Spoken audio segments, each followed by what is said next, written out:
Hi friends, welcome to Technical Master. Today I am going to show you how to recover deleted contacts.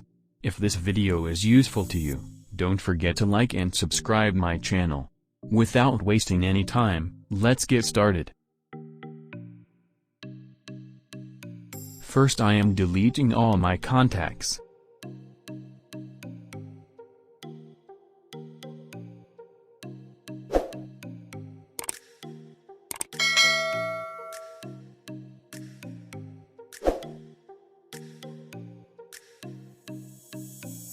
Then go to Settings.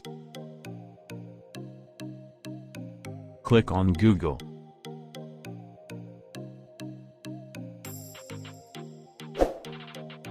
Select Setup and Restore. Click on Restore Contacts. Select a device.